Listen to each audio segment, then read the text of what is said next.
Relation और function मैं आपको बिल्कुल डीपली पढ़ा रहा हूँ। बहुत आराम से पढ़ाऊंगा। वीडियो पूरी देखोगे, कोई कंफ्यूजन बचेगा नहीं। अच्छा, डिस्क्रिप्शन में टाइमलाइन मैंने दे रखी है। अगर आपको कोई पर्टिकुलर टॉपिक ही समझना है तो आप वहां जाकर देख सकते हैं। इस चैप्टर में हम क्या क्या पढ़ने वाले हैं ये हम आपको बता रहे हैं। तो सबसे पहले हम कार्टेशियन प्रोडक्ट ऑफ सेट्स पढ़ेंगे, यानी कि समुच्चयों का कार्तीय गुणनफल। तो रिलेशन या फंक्शन समझने से पहले आपको कार्टेशियन प्रोडक्ट को समझना जरूरी है। Relation and types of relation पढ़ेंगे, यानी कि संबंध और उनके प्रकार। फिर फंक्शन एंड इट्स टाइप्स, फलन और उसके प्रकार पढ़ेंगे। लास्ट में domain, codomain and range of functions पढ़ेंगे, प्रांत, सह प्रांत और परिसर। अच्छा, डोमेन और रेंज एक बड़ा टॉपिक है, इसलिए इसके लिए मैं एक सेपरेट वीडियो भी बनाऊंगा। उसको जरूर देखना, तब आपको बिल्कुल क्लियर हो जाएगा। डोमेन और रेंज बहुत इंपॉर्टेंट टॉपिक है। तो अब इस इमेज का क्या कनेक्शन है ये आपको आगे समझ में आ जाएगा। तो अब हम सबसे पहले देखते हैं कार्टेशियन प्रोडक्ट ऑफ सेट्स।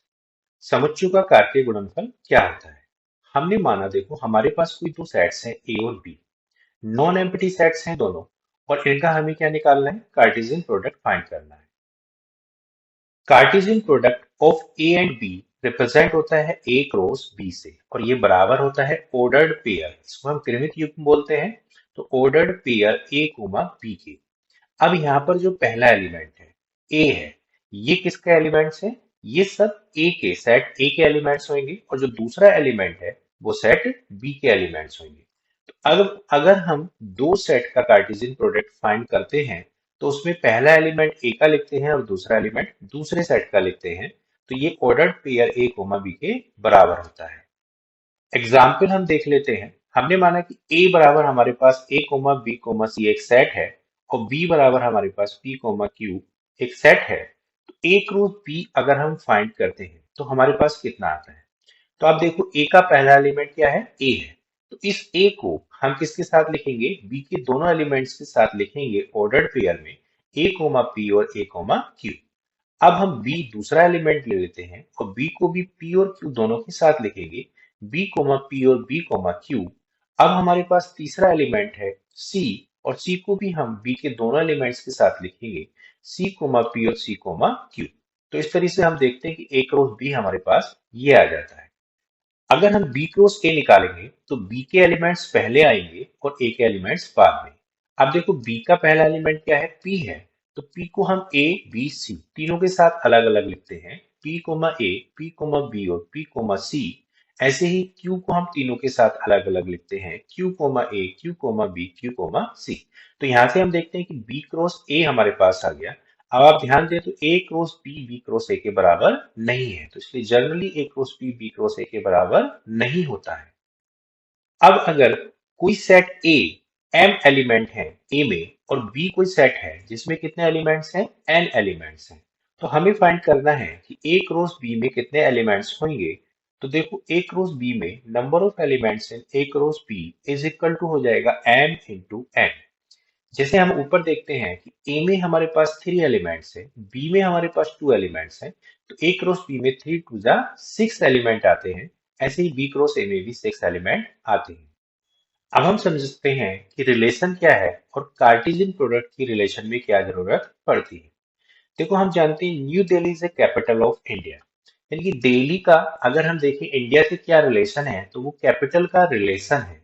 ऐसे ही अगर हम देखते हैं कि Motilal Nehru was father of Jawaharlal Nehru, यानी मोतीलाल नेहरू और जवाहरलाल नेहरू में क्या संबंध है, पिता और पुत्र का संबंध है। फादर है मोतीलाल नेहरू जवाहरलाल नेहरू के। तो हम ये कह सकते हैं कि इनका आपस में जो रिलेशन है वो पिता और पुत्र का रिलेशन है। अब हम दो सेट ले लेते हैं, a is equal to one comma two comma three and b is equal to one comma four comma nine. तो हमने अभी आपको बताया कि ए क्रॉस बी अगर हम फाइंड करेंगे तो पहला एलिमेंट ए का जो है वो बी के सभी एलिमेंट्स के साथ ऑर्डर्ड पेयर के रूप में आएगा, यानी कि one comma one, one comma four और वन कोमा नाइन। ऐसे ही दूसरा और तीसरा एलिमेंट आएगा। हम देखते हैं कि ए में भी कितने एलिमेंट्स हैं, तीन एलिमेंट्स हैं, और बी में भी कितने एलिमेंट्स हैं, तीन है। तो थ्री थ्री ज़ा नाइन, यानी कि ए क्रॉस बी में कुल हमारे पास कितने एलिमेंट्स आते हैं, नाइन एलिमेंट्स आते हैं। अब हम इसके कोई दो सबसेट ले लेते हैं। R1 हमने एक सबसेट लिया, सेट ऑफ ऑर्डर्ड पेयर जिसके लिए A ग्रेटर देन इक्वल है B, यानी कि हमें A क्रॉस B से एक सबसेट लेना है, ऐसे एलिमेंट्स का सेट लेना है जिनके लिए पहला एलिमेंट दूसरे एलिमेंट से बड़ा हो या उसके बराबर हो। तो हम देखते हैं इसमें केवल तीन ही एलिमेंट ऐसे आते हैं, 1 1 के बराबर है, 2 1 से बड़ा है और 3 1 से बड़ा है। केवल ये तीन एलिमेंट आते हैं जो इस रिलेशन को सेटिस्फाई करते हैं।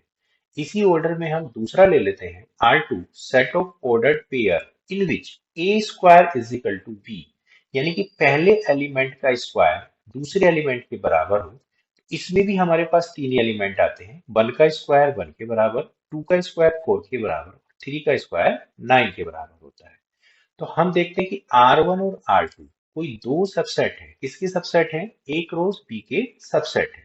तो R1 भी A क्रॉस B का सबसेट है और R2 भी A क्रॉस B का सबसेट है, और ये एक खास रिलेशन से जुड़े हुए हैं। पहला वाला सबसेट जुड़ा हुआ है ग्रेटर देन इक्वल के रिलेशन से, दूसरा वाला सबसेट में जो एलिमेंट्स जुड़े हुए हैं वो A square is equal to B से जुड़े हुए हैं। तो ये सबसेट ही इसके रिलेशन कहलाते हैं। अब रिलेशन की हम डेफिनेशन देख लेते हैं। रिलेशन संबंध, कोई दो हमारे पास सेट हैं ए और बी, तो ए से बी में कोई रिलेशन क्या होगा? हमेशा आर जो है वो एक सबसेट होगा ए क्रॉस बी का। तो ए से बी में कोई रिलेशन आर है, तो ये रिलेशन हमेशा क्या होगा? ए क्रॉस बी, यानी कि ए और बी के कार्टेशियन प्रोडक्ट का एक सबसेट होगा। ए, अगर सेट ए में m एलिमेंट है और बी में n एलिमेंट है, तो टोटल नंबर ऑफ रिलेशन कितने हो जाएंगे ए से बी में? टोटल नंबर ऑफ सबसेट के बराबर हो जाएंगे। और हम जानते हैं कि टोटल नंबर ऑफ सबसेट कितना होता है? 2h to the power mn, क्योंकि a क्रॉस b में नंबर ऑफ एलिमेंट्स कितने हैं? m इंटू n के बराबर है। इसलिए total number of subset of a cross b कितना होगा? 2h to the power m।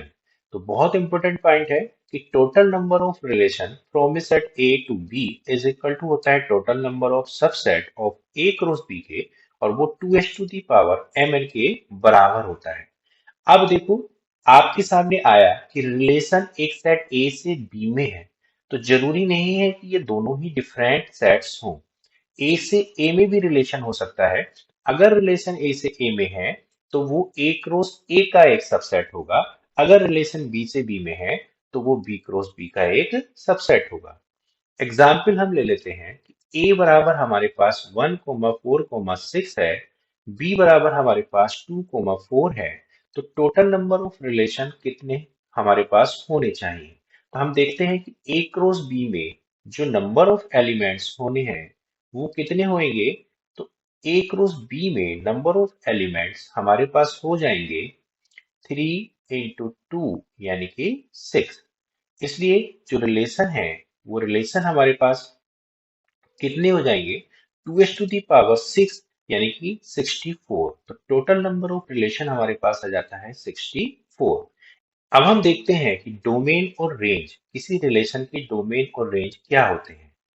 हमने माना ए और बी हमारे पास कोई दो नॉन एम्प्टी सेट्स हैं और आर एक रिलेशन है जो किससे किस में है? ए से बी में है। तो अब हमें ये देखना है कि डोमेन हमारे पास क्या होगा।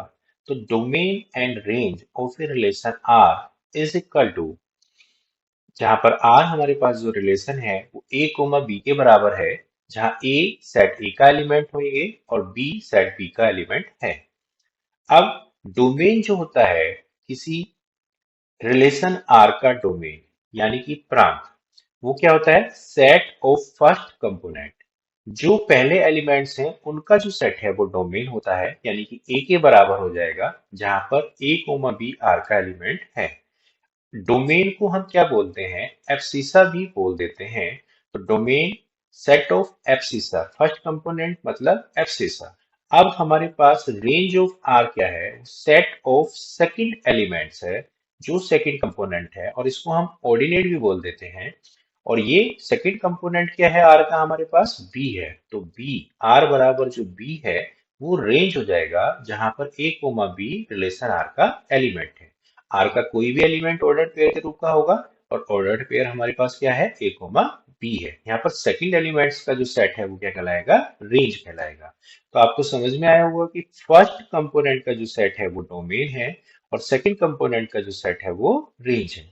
एक एग्जाम्पल से मैं आपको समझाता हूँ कि हमने r इज इक्वल टू 1, 1, 2, 4 और 3, 9 ले लिया। तो domain of r set of first component यानी कि 1, 2, 3 और रेंज ऑफ r क्या होगा, सेट ऑफ सेकंड कंपोनेंट्स यानी कि 1, 4, 9 के बराबर होगा। तो हमें ये समझ में आ गया कि किसी एक सेट में रिलेशन या एक सेट से दूसरे सेट में रिलेशन कार्टेशियन प्रोडक्ट का एक सबसेट होता है। अब देखो इनवर्स रिलेशन जिसको प्रतिलोम संबंध बोलते हैं वो क्या होता है।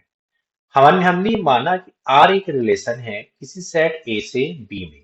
तो हमारे पास R एक रिलेशन है A से B में। तो R इनवर्स यानी कि जो इसका इनवर्स रिलेशन होगा वो क्या होगा, वो एक रिलेशन होगा सेट B से सेट A में। इसका उल्टा हो जाएगा। जैसे R inverse is equal to किसके बराबर होगा, B कोमा A के बराबर होगा। जहां पर A कोमा B किसका एलिमेंट है, R का। यानी कि R के एलिमेंट्स को अगर हम पलट देते हैं, A के स्थान पर B और B के स्थान पर A, तो हमारे पास क्या आ जाता है, R इनवर्स आ जाता है। एक एग्जाम्पल हम देख लेते हैं कि R इज इक्वल टू हमारे पास कितना है, 1, 3 और 2, 4 है। अब हमें R इनवर्स फाइंड करना है। तो 1, 3 को हम 3, 1 लिख लेंगे और 2, 4 को 4, 2। अब देखो अगर आप R इनवर्स का फिर से इनवर्स फाइंड करते हैं तो फिर आप इन एलिमेंट्स की पोजीशन को एक्सचेंज कर लेंगे। यानी कि 3, 1 को आप क्या लिखेंगे, 1, 3 लिखेंगे। 4, 2 को आप क्या लिखेंगे, 2, 4 लिखेंगे। तो हम ये देखते हैं कि ये हमारे पास किसके बराबर आ जाता है, R के बराबर आ जाता है। तो ये एक बहुत इंपॉर्टेंट पॉइंट है कि अगर हम R इनवर्स का भी इनवर्स फाइंड करते हैं तो वो हमेशा किसके बराबर होगा, R के बराबर होगा। नेक्स्ट टॉपिक बहुत इंपॉर्टेंट है, टाइप्स ऑफ रिलेशंस। रिलेशंस कितने प्रकार के होते हैं। तो देखो इसमें सबसे पहले आता है रिफ्लेक्सिव रिलेशन। स्वतुल्य संबंध रिफ्लेक्सिव रिलेशन को कहते हैं। नाम से ही पता चलता है कि यदि किसी एलिमेंट का स्वयं से वही संबंध है जो दूसरे से है तो रिलेशन क्या होगा, रिफ्लेक्सिव होगा। देखो बहुत सिंपल सिंपल एग्जांपल से मैं आपको इसको समझाता हूँ, बिल्कुल समझ में आ जाएगा, बस ध्यान से इसको देखते रहना। आर अगर रिफ्लेक्सिव है तो इसका डबल इंप्लाइज है, मतलब इसका कन्वर्स भी ट्रू है। डबल इंप्लाइज का मतलब कन्वर्स भी ट्रू है। आर अगर रिफ्लेक्सिव है तो ए कोमा ए एलिमेंट होगा आर का। फॉर ऑल, देखो यहाँ ध्यान देना है कि for all a belongs to A के सभी एलिमेंट्स के लिए। यानी कि दूसरे शब्दों में हम इसे ये कह सकते हैं कि ए से रिलेटेड होगा रिलेशन आर द्वारा। अगर सभी एलिमेंट्स के लिए ये बात सही है तो ये रिलेशन कैसा है, रिफ्लेक्सिव रिलेशन है। अब मैं इसको आपको अलग अलग एग्जाम्पल की सहायता से समझाता हूँ। हम ये मान लेते हैं कि एक प्लेन में हमारे पास कोई दो parallel lines, line P Q और लाइन आर एस दोनों ही पैरेलल लाइन है। तो हम ये देखते हैं कि पी क्यू पैरेलल है आर एस के। तो क्या पी क्यू खुद के भी पैरेलल होगी, बिल्कुल पी क्यू खुद के भी पैरेलल होगी। तो यानी कि पी क्यू का जो रिलेशन आर एस से है वही रिलेशन पी क्यू का खुद से भी है। इसलिए एक ही प्लेन में दो पैरेलल लाइंस का रिलेशन कैसा रिलेशन होता है, रिफ्लेक्सिव रिलेशन होता है। यानी कि ये रिलेशन कैसा है, रिफ्लेक्सिव रिलेशन है। अब दो परपेंडिकुलर लाइंस का हम रिलेशन देखते हैं कि लाइन ए बी परपेंडिकुलर है लाइन ए सी के। तो क्या ए सी खुद के भी परपेंडिकुलर होगी, तो ऐसा बिल्कुल नहीं है। ए सी खुद के पैरेलल लाइन होगी, परपेंडिकुलर नहीं होगी। तो ए बी का जो ए सी से रिलेशन है, ए बी का वो खुद से नहीं है, ऐसे ही ए सी का भी वो खुद से रिलेशन नहीं है। तो जब खुद से वो रिलेशन नहीं है तो ये रिलेशन हमारे पास रिफ्लेक्सिव नहीं होगा। अब हम एक तीसरा एग्जाम्पल देख लेते हैं कि let a is equal to हमारे पास कितना है, 1, 2, 3 है और ए में एक रिलेशन आर हमें दिया हुआ है 1, 1, 2, 2 और 1, 3। अब हम ये देखते हैं कि क्या ये रिलेशन रिफ्लेक्सिव है या नहीं है। तो ए में तीन एलिमेंट्स हैं, 1, 2 और 3। अब हम यहाँ देखते हैं कि 1, 1 इसका एक एलिमेंट है, 2, 2 भी है। लेकिन 1,3 तो इसका एलिमेंट है, लेकिन 3,3 इसका एलिमेंट नहीं है। तो जब 3 ए का एलिमेंट है और 3,3 हमारे पास इसका एलिमेंट नहीं है, तो रिलेशन रिफ्लेक्सिव नहीं है। तो यहां से हमें ये पता चलता है कि 3 एलिमेंट है ए का और 3,3 एलिमेंट नहीं है आर का, इसलिए ये रिलेशन रिफ्लेक्सिव नहीं है। तो रिफ्लेक्सिव रिलेशन सीधी सी बात है कि अगर ए और बी में कोई रिलेशन है, तो ए का ए से भी वही रिलेशन होना चाहिए, तब रिलेशन रिफ्लेक्सिव होगा। जैसे मैंने आपको पैरेलल लाइंस का और परपेंडिकुलर लाइंस में बताया कि कोई भी लाइन दूसरी लाइन के परपेंडिकुलर है, लेकिन वो स्वयं के परपेंडिकुलर कभी नहीं होती, इसलिए ये रिलेशन रिफ्लेक्सिव नहीं है। लेकिन हर लाइन जो दूसरी लाइन के पैरेलल है, वो स्वयं की भी पैरेलल होती है, इसलिए ये रिलेशन रिफ्लेक्सिव है। अगर हमारे पास सेट्स दे रखे हैं, तो हमें ये देखना है कि for all a belongs to a comma a r का एलिमेंट होना चाहिए। 1,1 यहाँ पर आर का एलिमेंट है, 2,2 है, लेकिन 3,3 आर का एलिमेंट नहीं है, इसलिए ये रिलेशन रिफ्लेक्सिव नहीं है। 1,3 इसका एलिमेंट हो सकता है, लेकिन अगर 3,3 भी इसका एलिमेंट होता, तो ये रिलेशन रिफ्लेक्सिव हो जाता।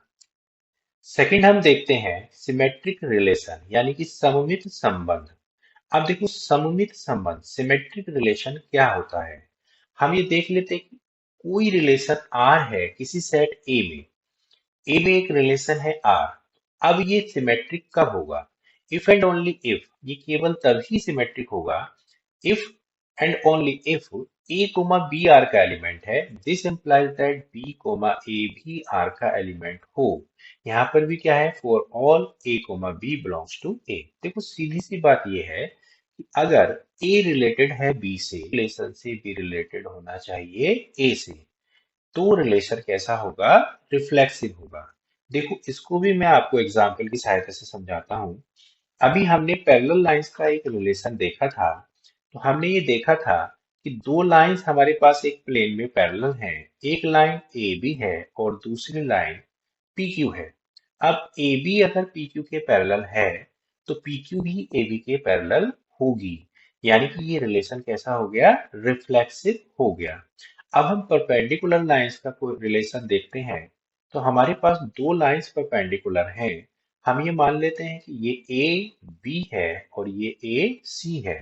तो ए बी ए सी के परपेंडिकुलर है, तो इससे ये पता चलता है कि ए सी भी ए बी के परपेंडिकुलर होगी। यानी कि जो रिलेशन ए बी का ए सी से है, वही रिलेशन ए सी का ए बी से भी है। इसलिए परपेंडिकुलर लाइन का रिलेशन भी कैसा रिलेशन है? सिमेट्रिक, यानी कि सममित संबंध है।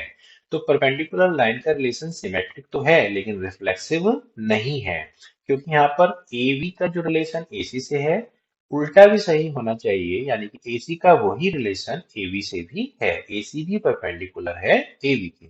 इसलिए रिलेशन कैसा है?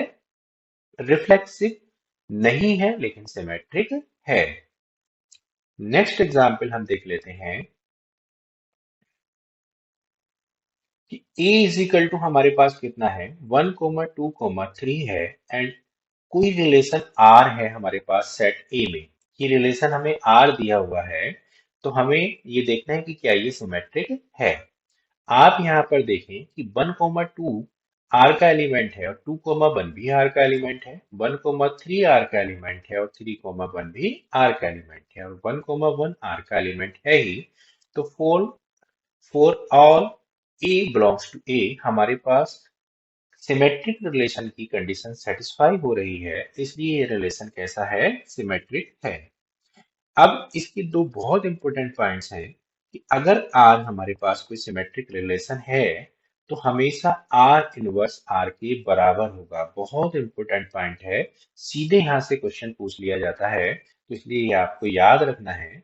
नेक्स्ट पॉइंट है कि the identity and universe relation on a set, non empty set are symmetric relation. देखो आइडेंटिटी रिलेशन आगे आएगा, मैं आपको आगे बताता हूँ।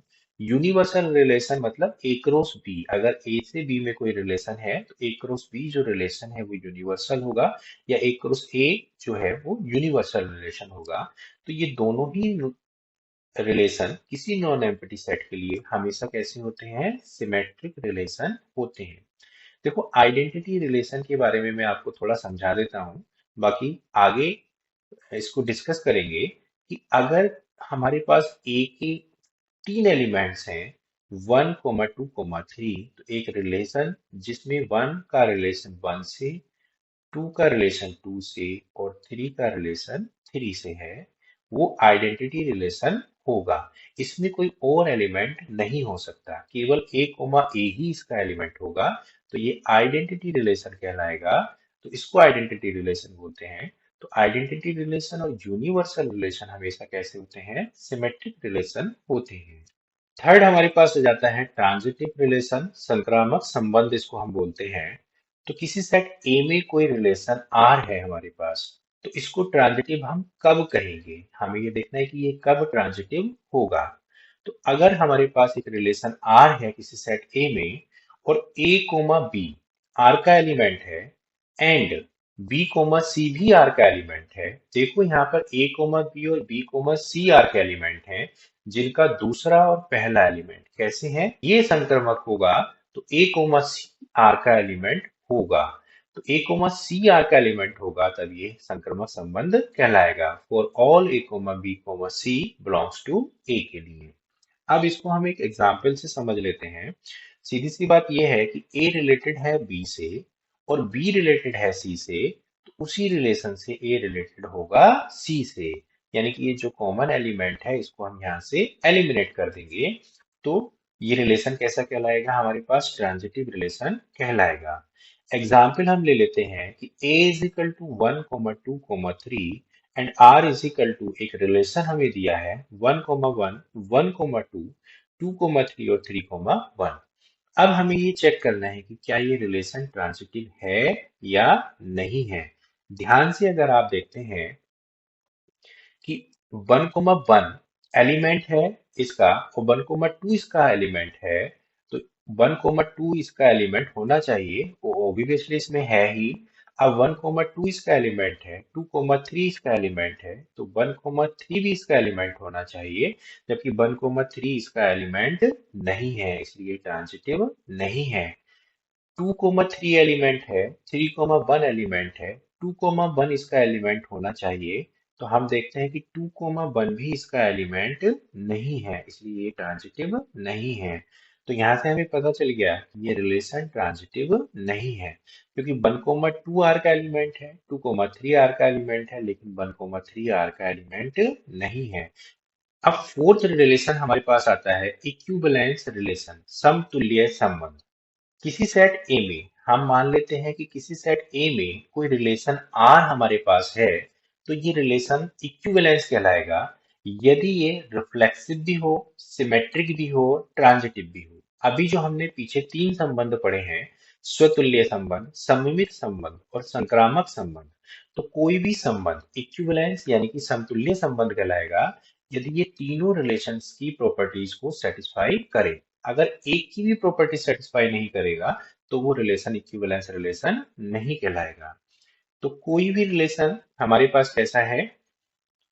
इक्वितुल्य है, that is a comma a belongs करना चाहिए आर में, for all a belongs to a, and it is symmetric, सममित है, यानी कि ए कोमा बी अगर आर का एलिमेंट है, तो बी कोमा ए भी बिलोंग्स करना चाहिए आर में, for all a comma b belongs to a, and it is transitive, that is a comma b belongs करता है आर में and b comma c belongs करता है आर में, तो हमारे पास क्या होना चाहिए? ए कोमा सी भी बिलोंग्स करना चाहिए आर में, तब ये ट्रांजिटिव हो जाएगा। तो अगर कोई रिलेशन इक्विवेलेंस है, तो उसका रिफ्लेक्सिव, सिमेट्रिक और ट्रांजिटिव होना जरूरी है, तभी वो इक्विवेलेंस रिलेशन कहलाएगा। अब fifth relation anti symmetric relation, जिसको हम प्रतिसममित संबंध कहते हैं। क्या होता है? देखो, सिमेट्रिक रिलेशन जैसा ही है, थोड़ा चेंज इसमें है। तो अगर कोई रिलेशन है आर किसी सेट ए में, तो ये एंटी सिमेट्रिक कब कहलाएगा, ये हमें देखना है। ए कोमा बी आर का एलिमेंट है और बी कोमा ए आर का एलिमेंट है, और हमारे पास ए बराबर बी है, तो रिलेशन कैसा है? एंटी सिमेट्रिक है। सिक्स्थ रिलेशन हमारे पास है आइडेंटिटी रिलेशन, यानी कि तत्समक संबंध। तो कोई रिलेशन, मैंने आपको पीछे भी समझाया था, किसी सेट ए में कोई रिलेशन आइडेंटिटी रिलेशन होता है उसे हम IA से रिप्रेजेंट करते हैं। यदि ए कोमा ए एलिमेंट्स है आई का, जहां पर ए किसका एलिमेंट है, ए का एलिमेंट है, तो ये रिलेशन आइडेंटिटी रिलेशन कहलाएगा। जैसे ए इज इक्वल टू 1,2,3 है, तो इसका आइडेंटिटी रिलेशन 1,1, 2,2 और 3,3 होगा। अब देखो, आइडेंटिटी रिलेशन से रिलेटेड प्रॉपर्टी है जो बहुत इंपॉर्टेंट है, आपको याद रखनी है, और ये इससे आपको सीधा सीधा क्वेश्चन मिल जाता है। एवरी आइडेंटिटी रिलेशन हमेशा रिफ्लेक्सिव होगा, सिमेट्रिक होगा और ट्रांजिटिव होगा। यानी कि अगर कोई रिलेशन आइडेंटिटी है तो वो इन तीनों रिलेशन की प्रॉपर्टीज को सेटिस्फाई करेगा ही। But converse is not true, लेकिन इसका उल्टा सही नहीं है। मतलब कि every reflexive relation identity relation हो ये जरूरी नहीं है, every symmetric relation identity relation हो ये जरूरी नहीं है, every transitive relation identity relation हो ये जरूरी नहीं है, लेकिन आइडेंटिटी रिलेशन रिफ्लेक्सिव भी होगा, सिमेट्रिक भी होगा और ट्रांजिटिव भी होगा। ये आपको याद रखना है। हर तत्समक संबंध प्रतिवर्ती, सममित और संक्रामक होता है, लेकिन इसका विपरीत सही नहीं है। अच्छा, यहाँ प्रतिवर्ती गलत आ गया है, इसको हम स्वतुल्य बोलेंगे, स्वतुल्य। यही रिलेशन के सारे टाइप्स होते हैं। अब हम किन्हीं दो रिलेशन का कंपोजिशन यानी कि संयोजन देखते हैं कि कंपोजिशन ऑफ रिलेशन क्या होता है। तो कंपोजिशन ऑफ रिलेशंस यानी कि संबंधों का संयोजन। हम मान लेते हैं कि R हमारे पास एक रिलेशन है जो सेट A से सेट B में है। R एक रिलेशन है सेट A से सेट B में। अब दूसरा रिलेशन हम मान लेते हैं S है, जो सेट B से सेट C में है। अब देखो यहाँ पर जो सेट B है वो कॉमन सेट है, तो अब हमें कंपोजिशन निकालना है R और S का, यानी कि दोनों रिलेशन का कंपोजिशन निकालना है। तो वो S को R से रिप्रेजेंट होगा, और वो जो रिलेशन होगा वो A से C में होगा, यानी कि SOR एक रिलेशन होगा जो किससे होगा, A से C में। जो कॉमन सेट है दोनों में उसको हम यहाँ पर एलिमिनेट कर देंगे। अब इसकी डेफिनेशन क्या है कि अगर SOR क्या होगा, SOR का एलिमेंट क्या होगा कि यदि A कोमा B R का एलिमेंट है और B कोमा C S का एलिमेंट है, तो A कोमा C SOR का एलिमेंट होगा। डबल इंप्लाइज लगा हुआ है, कन्वर्स भी ट्रू है, यानी कि A कोमा C SOR का एलिमेंट है, तो there exist and B belongs to B such that A comma B R का एलिमेंट होगा और B कोमा C S का एलिमेंट होगा। देखो, इसको हम एक एग्जाम्पल से समझ लेते हैं। हम मान लेते हैं कि R is equal to 1,2, A is equal to 1,2, B is equal to 3,4 और C इज इक्वल टू 5,6। तीन हमारे पास सेट्स हैं। R एक रिलेशन है A से B में जिसके दो एलिमेंट्स हैं 1,3 और 2,4। S एक रिलेशन है B से C में जिसके दो एलिमेंट हैं 3,5 एंड 4,6। अब हमें इनका कंपोजिशन निकालना है, तो इनमें जो कॉमन एलिमेंट है वो एलिमिनेट हो जाएगा, और इनका कंपोजिशन जो SOR है वो उसके एलिमेंट होते हैं 1,5 और 2,6। यानी कि इनका कंपोजिशन R और S का SOR होगा जो A से C में एक रिलेशन होगा। अब देखो, एक बहुत इंपॉर्टेंट पॉइंट है कि SOR का होल इनवर्स बराबर होता है R inverse O S inverse. अब रिलेशन की बहुत ही इंपॉर्टेंट प्रॉपर्टी मैं आपको बताने वाला हूँ। देखो, इन फॉर्मूले से सीधे सीधे क्वेश्चन आपको मिलते हैं और बहुत क्वेश्चन आपको देखने के लिए मिलते हैं।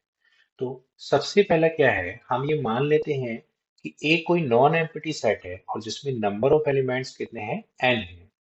तो नंबर ऑफ रिफ्लेक्सिव रिलेशन अगर हमें निकालने हैं ए में, तो वो कितने होंगे, 2n² - n के बराबर होते हैं।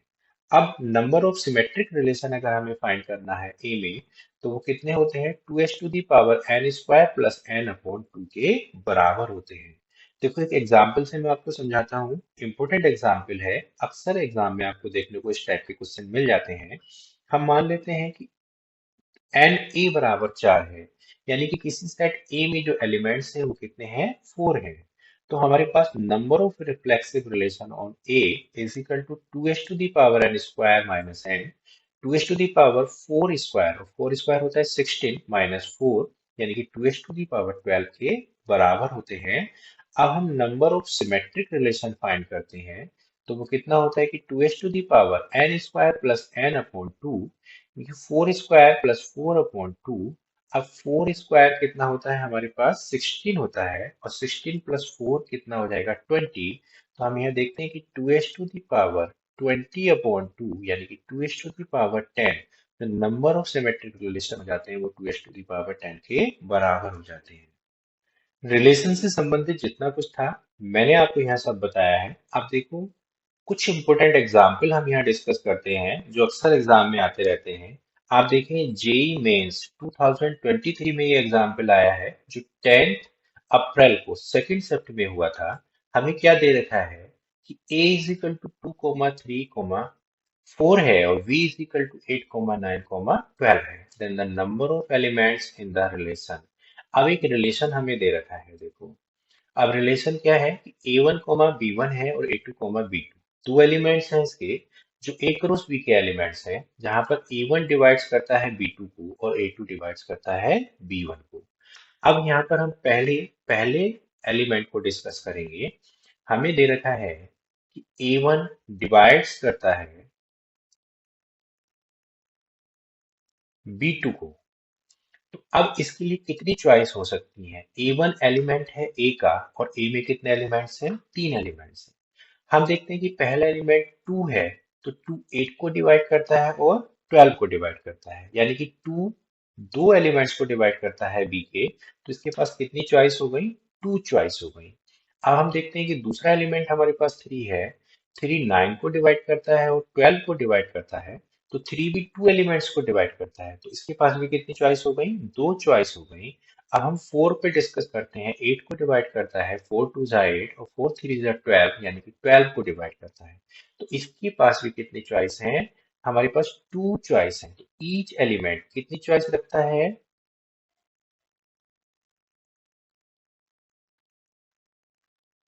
Each element of a has two choice, has two choices.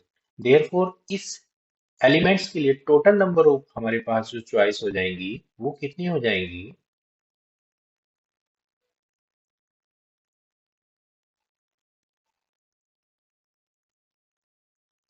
Total number of choices 3 elements हैं, हर एलिमेंट्स की 2 चॉइस है।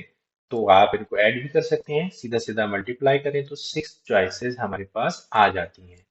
अब हम देखते हैं कि A2 डिवाइड्स करता है B1 को। सेकंड रिलेशन है हमारे पास, A2 डिवाइड करता है हमारे पास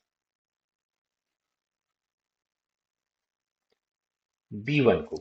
तो अब A2 भी A का ही एलिमेंट है, और A का हर एलिमेंट B के एलिमेंट्स को कितनी बार डिवाइड करता है? दो दो बार डिवाइड करता है। तो सेम नंबर ऑफ चॉइस हो जाएंगी, यानी कि हर एलिमेंट की सेम चॉइसेस हैं।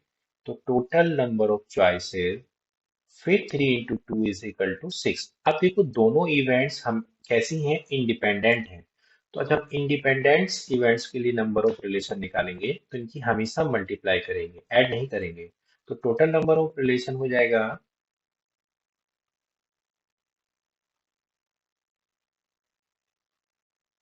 6 into 6, यानी कि 36। तो हमारे पास टोटल नंबर ऑफ रिलेशन कितने आते हैं? 36।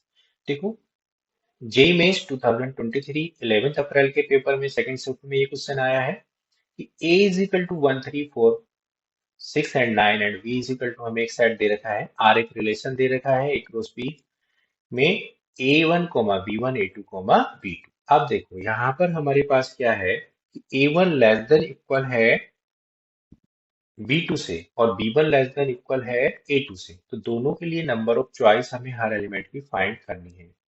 जब a1 लेस देन इक्वल है b2 से, A1 लेस देन इक्वल है B2 से। A1 किसका एलिमेंट है? A के एलिमेंट्स हैं, और B2 किसके एलिमेंट्स हैं? B के एलिमेंट्स हैं। अब आप देखिए कि जो 1 है, सबसे पहले हम देखते हैं कि 4 1 नंबर ऑफ चॉइस।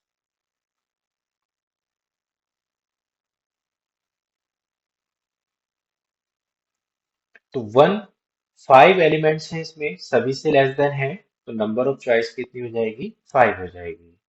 अब हम देख लेते हैं 3 नंबर ऑफ चॉइसेस। अब हम देखते हैं कि 3 जो है वो 2 से लेस देन नहीं है, बाकी जितने भी एलिमेंट्स हैं वो सबसे लेस देन है, तो इसलिए इसके लिए कितनी चॉइसेस हो जाएंगी? 4 चॉइसेस हो जाएंगी। ऐसे हम देख लेते हैं 4 नंबर ऑफ चॉइसेस। तो 4 एक ऐसा एलिमेंट है जो 4 के इक्वल है और बाकी सबसे लेस देन है, 2 से ग्रेटर देन है, तो इसके लिए भी नंबर ऑफ चॉइसेस कितनी हो जाती हैं? 4 हो जाती हैं। अब हम नेक्स्ट एलिमेंट ले लेते हैं 6 नंबर ऑफ चॉइसेस। अब देखो आप 6 जो है 8 और 10 केवल दो एलिमेंट से लेस देन है, इक्वल किसी के नहीं है, तो नंबर ऑफ चॉइसेस हो जाती हैं 2। अब हम नेक्स्ट एलिमेंट देख लेते हैं 9। अब हम देखते हैं कि जो 9 है केवल 10 से लेस देन है, तो इसके लिए जो नंबर ऑफ चॉइस हो जाती है वो कितनी हो जाती है? 1 हो जाती है। अब हम इन सबको ऐड करते हैं, तो 4 10 और 10 और से 16, यानी कि टोटल नंबर ऑफ चॉइसेस पहले केस में हमारे पास कितनी आ जाती हैं? 16 आ जाती हैं। अब B1 लेस देन इक्वल है A2 से। अब B1 किसके एलिमेंट है? B के एलिमेंट्स हैं, तो इसके लिए हर एलिमेंट की नंबर ऑफ चॉइसेस हमें फाइंड करनी है। तो हम सबसे पहले 2 नंबर ऑफ चॉइसेस। तो 2 हम देखते हैं कि कितने एलिमेंट से लेस देन है या इक्वल है, तो केवल 4 एलिमेंट से लेस देन है और इक्वल किसी के नहीं है, तो यहाँ पर हमारे पास चॉइस आ जाती है 4। अब हम 5 के लिए देख लेते हैं कि नंबर ऑफ चॉइसेस कितनी है, तो 5 केवल दो एलिमेंट से लेस देन है, तो यानी कि इसके लिए चॉइसेस हो जाती हैं 2। अब हम नेक्स्ट एलिमेंट हमारे पास आ जाता है 8, तो 8 के लिए देख लेते हैं कि नंबर ऑफ चॉइसेस कितनी है, तो 8 केवल 9 से लेस देन है, इक्वल किसी के नहीं है, तो चॉइस आ जाती है 1। अब हम देखते हैं कि 10 हमारे पास नेक्स्ट एलिमेंट है और इसके लिए नंबर ऑफ चॉइसेस कितनी है, तो 10 इनमें से किसी भी एलिमेंट के बराबर नहीं है, तो यहाँ पर हमारे पास नंबर ऑफ चॉइसेस जो आती हैं वो कितनी आ जाती हैं? 0 आ जाती हैं। एक एलिमेंट हमसे यहाँ पर छूट गया है 4। 4 के लिए नंबर ऑफ चॉइसेस हम देख लेते हैं, तो 4 जो है वो 3 एलिमेंट से लेस देन है और इक्वल है 4 के, यानी कि कुल कितनी चॉइसेस हैं? 3 हमारे पास यहाँ पर चॉइसेस आ जाती हैं। अब हम इनको टोटल नंबर ऑफ चॉइसेस निकालते हैं, तो 3 और 3 6 और 4 10 हो जाती हैं। तो टोटल नंबर ऑफ रिलेशन, देखो दोनों इवेंट्स इंडिपेंडेंट हैं, तो आप इनकी मल्टीप्लाई करेंगे, टोटल नंबर ऑफ रिलेशन आपको आपको फाइंड करने हैं। तो total number of relation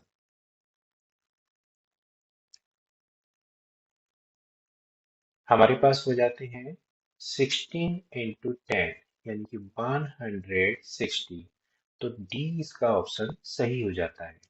next example भी एक अच्छा एग्जाम्पल है, यूकेजीआईसी 2018 में ये आया हुआ है। देखो एक रिलेशन आर हमें दिया हुआ है एक सेट ए में, अब हमें ये बताना है कि ये रिलेशन कैसा रिलेशन है। तो हम ये देखते हैं सबसे पहले कि रिलेशन रिफ्लेक्सिव है या नहीं है। देखो 1, 2, 3 ए के एलिमेंट्स हैं, 2, 2 ए में नहीं है, 3, 3 ए में नहीं है, इसलिए आर रिफ्लेक्सिव नहीं है। अब हम ये देखते हैं कि आर हमारे पास सिमेट्रिक है या नहीं है। तो 1, 2 आर का एलिमेंट है और 2, 1 भी आर का एलिमेंट है, इसलिए आर कैसा है? हमारे पास सिमेट्रिक रिलेशन है। अब हम ये देखते हैं कि क्या ये रिलेशन ट्रांजिटिव है या नहीं है। तो आप देखिए कि 1, 2 हमारे पास क्या है? 1, 2 बिलोंग्स करता है आर में, 2, 1 बिलोंग्स करता है आर में, और 1, 1 ये कॉमन एलिमेंट 2 है, इसको हम छोड़ देंगे, तो दिस इम्प्लाइज दैट 1, 1 बिलोंग्स करता है आर में। अब हम दूसरा देख लेते हैं कि 2, 1 बिलोंग्स करता है आर में एंड 1, 2 भी बिलोंग्स करता है आर में, तो कॉमन एलिमेंट 1 है, तो हमारे पास क्या बचता है कि 2, 2 बिलोंग्स करता है या नहीं करता है, तो 2, 2 आर में बिलोंग्स नहीं करता है, तो इसलिए ये रिलेशन ट्रांजिटिव नहीं है। यानी कि डी पार्ट जो इसका ऑप्शन है वो सही ऑप्शन है। नेक्स्ट एग्जाम्पल एक बहुत अच्छा एग्जाम्पल है, यूपीटीजीटी का एग्जाम्पल है। हमें दे रखा है कि f x is equal to tan inverse x है और g x is equal to sin x है। अच्छा, जी ओ एफ एक्स की हमें वैल्यू निकलवाई है, तो इसका सीधा सा मतलब हो जाता है जी एफ एक्स, यानी कि जी में एक्स की जगह हम कितना पुट कर देते हैं, एफ एक्स पुट कर देते हैं, तो ये हो जाता है साइन एक्स का हमने रिप्लेस किया एफ एक्स से, और एफ एक्स कितना है, टेन इनवर्स एक्स के बराबर है, तो साइन टेन इनवर्स एक्स। वैसे ये आपको डायरेक्ट भी पता होना चाहिए कि ये x upon under root one plus x square के बराबर होगा, लेकिन अगर आपको नहीं पता है तो मैं आपको बता देता हूँ कि आप टेन इनवर्स एक्स को कुछ मान सकते हैं, और टेन इनवर्स एक्स हमारे पास कितना होता है, परपेंडिकुलर अपॉन बेस के बराबर होता है। अब ये परपेंडिकुलर एक्स है और बेस को हम वन मान सकते हैं। अब इसका हाइपोटेन्यूज अगर हमें निकालना है तो अंडर रूट वन का स्क्वायर प्लस एक्स का स्क्वायर यानी कि वन प्लस एक्स स्क्वायर आ जाएगा। अब अगर हम यहाँ से साइन इनवर्स की फॉर्म में इसकी वैल्यू निकालते हैं तो वो परपेंडिकुलर अपॉन हाइपोटेन्यूज यानी कि x upon under root one plus x square के बराबर हो जाती है। तो इसको हम लिख सकते हैं sine inverse x upon under root one plus x square, sine sine inverse x x के बराबर होता है यानी कि x upon under root one plus x square. तो यहाँ से हम देखते हैं कि बी ऑप्शन इसका करेक्ट ऑप्शन है। नेक्स्ट एग्जाम्पल यूपीटीजीटी 2021 का एग्जाम्पल है। अच्छा एग्जाम्पल है।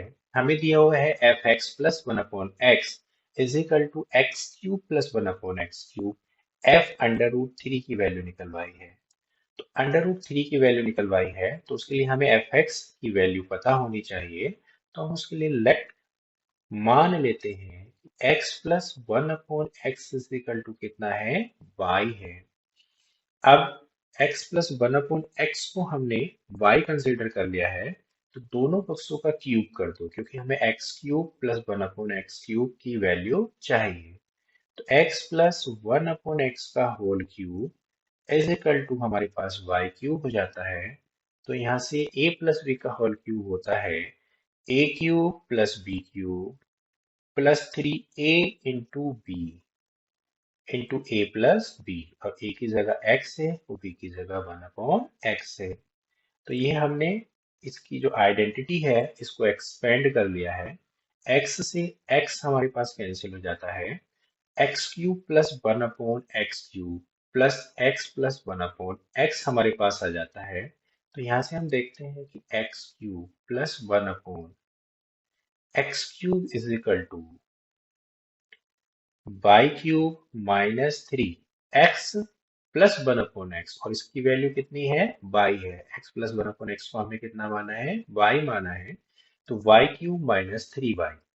अब यहाँ आप देखो कि x cube plus one upon x cube किसके बराबर है, एफ वाई के बराबर है। तो यहाँ से हमारे पास एफ वाई की वैल्यू आ जाती है y cube minus three y. अब हमें अंडर रूट थ्री की वैल्यू फाइंड करनी है, तो एफ अंडर रूट थ्री का whole cube minus three under root three हो जाता है। अच्छा, अंडर रूट थ्री के होल क्यूब को हम अंडर रूट थ्री का square into under root three minus three under root three लिख सकते हैं। अंडर रूट थ्री का स्क्वायर की वैल्यू कितनी होगी, थ्री होगी, तो three under root three minus three under root three हमारे पास बचता है। दोनों कैंसिल हो जाते हैं और जीरो इसका आंसर आ जाता है। अब हमारे पास फंक्शन आता है, फंक्शन अर्थात फलन। तो देखो फंक्शन क्या है, फंक्शन भी एक स्पेशल टाइप रिलेशन होता है, लेकिन हर रिलेशन एक फंक्शन नहीं होता। अब कौन कौन से रिलेशन फंक्शन होते हैं ये मैं आपको बता रहा हूँ। तो देखो, अगर हमारे पास एक रिलेशन है ए से बी में, हमने मान लिया एफ एक रिलेशन है ए से बी में, तो ये फंक्शन कहलाएगा इफ ईच एलिमेंट ऑफ ए। देखो दो बातें ध्यान देने वाली हैं, ईच एलिमेंट यानी कि ए का हर element has one and only one image in set B, यानी कि ए के हर एलिमेंट की बी में केवल एक ही एफ इमेज होनी चाहिए। इमेज को हम एफ इमेज बोल देंगे क्योंकि यहाँ पर फंक्शन हमारे पास क्या है, एफ है, तब वो फंक्शन है। अब ऐसा नहीं है तो वो रिलेशन फंक्शन नहीं है। अब देखो इसको एक एग्जाम्पल से हम समझते हैं। हम ये मान लेते हैं कि a कोमा b हमारे पास f के एलिमेंट्स हैं, तो इसका ये मतलब है कि f बराबर किसके है, b के है। अब एक एग्जाम्पल हम लेते हैं। हमारे पास a से b में एक रिलेशन है। अब हमें ये चेक करना है कि क्या ये फंक्शन है या नहीं है। अब फंक्शन की जो हमारे पास डेफिनेशन है उसके अकॉर्डिंग हम ये देखते हैं कि क्या ए के हर एलिमेंट की इमेज है। तो हम देखते हैं कि ए में कोई भी एलिमेंट हमारे पास खाली नहीं है, यानी कि ए की हर एलिमेंट की बी में इमेज है। तो यहाँ पर ये इसकी इमेज कहलाएगी। इसको हम एफ ए बराबर जी, एफ बी बराबर ई और एफ सी बराबर एफ लिख सकते हैं। अब दूसरा पॉइंट हम देखते हैं कि क्या हर एलिमेंट की केवल एक ही इमेज है या एक से अधिक इमेज है। तो हम देखते हैं कि ए की इमेज जी है, बी की इमेज ई है और सी की इमेज एफ है, यानी कि हर एलिमेंट की यूनिक एफ इमेज है। तो जब हर एलिमेंट की यूनिक एफ इमेज है तो हमारे पास एफ क्या है, एक फंक्शन है। सेकंड एग्जाम्पल हम देख लेते हैं। हमारे पास एफ फिर ए से बी में एक रिलेशन है। हमें ये चेक करना है कि क्या ये रिलेशन फंक्शन है या नहीं है। तो अब हम सबसे पहला पॉइंट देखते हैं कि क्या ए के हर एलिमेंट की बी में इमेज है। तो हम देखते हैं कि ए में एक ऐसा एलिमेंट डी है जिसकी बी में कोई इमेज नहीं है, यानी कि ये पहला पॉइंट जो है एग्जिस्ट नहीं हो रहा है। अब हम सेकंड पॉइंट चेक कर लेते हैं। हालांकि ये फंक्शन नहीं है, अगर दोनों में से एक कंडीशन भी एग्जिस्ट नहीं होती तो वो फंक्शन नहीं है। अब हम सेकंड पॉइंट भी देख लेते हैं। तो हम देखते हैं कि क्या हर एलिमेंट की इमेज यूनिक है या नहीं है। तो हम देखते हैं कि ए की इमेज हमारे पास जी है जो यूनिक, और सी की इमेज भी हमारे पास जी है, यानी कि ए और सी किन्हीं दो एलिमेंट्स की सेम इमेज है, हो सकती है, लेकिन किसी एक एलिमेंट की दो इमेजेस नहीं होती, हो सकती। यहाँ पर हम देखते हैं कि सी एक एलिमेंट है जिसकी दो इमेजेस हैं, एफ और जी, यानी कि एक एलिमेंट्स की दो अलग अलग इमेजेस हैं, इसलिए ये एक फंक्शन नहीं है। एक एलिमेंट्स की दो इमेज नहीं हो सकती, लेकिन दो अलग अलग एलिमेंट्स की सेम एफ इमेज हो सकती है। कैसे हो सकती है ये मैं आपको बता रहा हूं। देखो, अगर कोई एक पर्सन है, हम मान लेते हैं कि हमारे पास पर्सन है अभिषेक। अब उसकी हम कितने भी फोटो लेते हैं, वो उन सब में हमें क्या दिखाई देगा, अभिषेक ही दिखाई देगा, यानी कि उसकी इमेजेस कैसी होंगी, हमेशा सेम होंगी। तो किसी भी एक पर्सन की कितनी भी इमेज हो वो कैसी होती हैं, सेम होती हैं। लेकिन कोई दो हमशक्ल लोग हैं तो उनकी इमेज कैसी हो सकती है, सेम हो सकती है, यानी कि दो अलग अलग एलिमेंट्स की सेम इमेज हो सकती है। इसको मैं एक एग्जाम्पल से आपको समझा रहा हूं। देखो, हम ले लेते हैं कि एफ एक्स बराबर हमारे पास कितना है, एक्स स्क्वायर है। अब हम दो एलिमेंट लेते हैं, वन और माइनस वन या टू और माइनस टू। अब हम F2 की अगर इमेज निकालते हैं तो वो 2 का स्क्वायर हो जाता है, और 2 का स्क्वायर कितना होता है, 4। एफ माइनस टू की वैल्यू फाइंड करते हैं तो वो माइनस टू का स्क्वायर हो जाता है, और माइनस टू का स्क्वायर भी कितना होता है, +4। यानी कि 2 की एफ इमेज भी 4 है और माइनस टू की एफ इमेज भी कितनी है, 4 है। यानी कि दो अगर हमारे पास डिफरेंट एलिमेंट्स हैं तो उनकी एफ इमेज सेम हो सकती है, लेकिन कभी भी एक एलिमेंट की दो एफ इमेज अगर आती हैं तो वो फंक्शन नहीं है। तो अब अगर हमारे पास मैपिंग की फॉर्म में कोई क्वेश्चन है तो हम उसको इस तरीके से सॉल्व कर सकते हैं। लेकिन ऑर्डर्ड पेयर में अगर हमारे सामने कोई क्वेश्चन आता है तो हम कैसे करेंगे। तो हम ये देखेंगे कि ऑर्डर्ड पेयर में जो पहला एलिमेंट है वो रिपीट तो नहीं हो रहा है। देखें आप, यहाँ पर वन की इमेज टू है, फिर वन की इमेज थ्री भी है, यानी कि एक ही एलिमेंट की दो इमेजेस हो जाती हैं, इसलिए ये एक फंक्शन नहीं है। सेकंड एलिमेंट रिपीट हो सकता है, उससे इस पर कोई फर्क नहीं पड़ेगा। अब हम किसी फंक्शन का डोमेन, कोडोमेन और रेंज देख लेते हैं। देखो, हमने एक फंक्शन f लिया जो a से b में है। अब हम देखते हैं कि डोमेन क्या होता है। तो डोमेन को हम प्रांत बोलते हैं, और वो set of all elements of a होता है। तो ये ए के जितने भी एलिमेंट्स का सेट है, ए में कितने एलिमेंट्स हैं? 3 एलिमेंट्स हैं, ए बी सी, तो ये डोमेन कहलाएगा।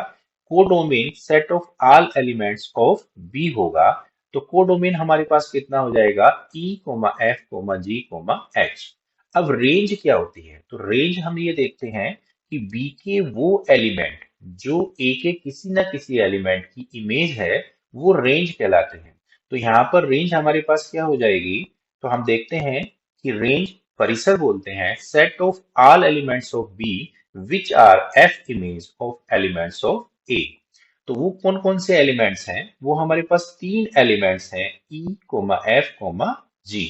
एच किसी भी एलिमेंट की इमेज नहीं है, इसलिए कोडोमेन का पार्ट है, रेंज का पार्ट नहीं है। अब हम टाइप्स ऑफ फंक्शन देखते हैं।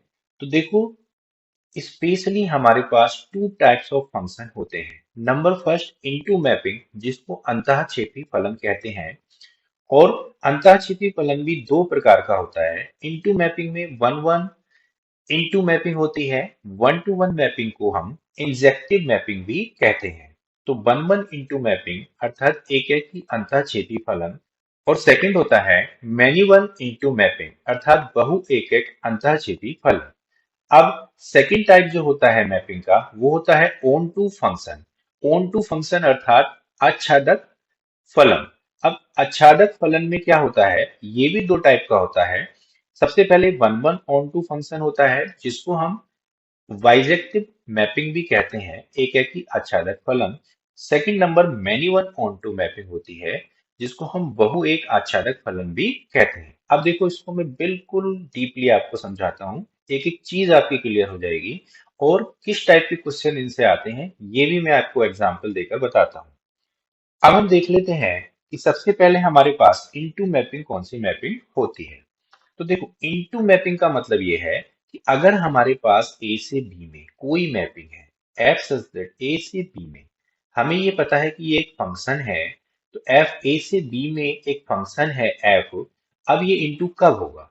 जब बी में कम से कम एक ऐसा एलिमेंट हो, एक कम से कम, एक से अधिक भी हो सकते हैं, बी के किसी भी एलिमेंट की इमेज ना हो, यानी कि बी के सारे एलिमेंट कवर्ड ना हो, बी में कोई ना कोई एलिमेंट खाली बचे। तो ऐसी मैपिंग को हम क्या बोलते हैं? ऐसी मैपिंग को हम इनटू मैपिंग बोलते हैं, जिसको अंतःक्षेपी मैपिंग बोलते हैं। अब इसका हम एक एग्जाम्पल ले लेते हैं।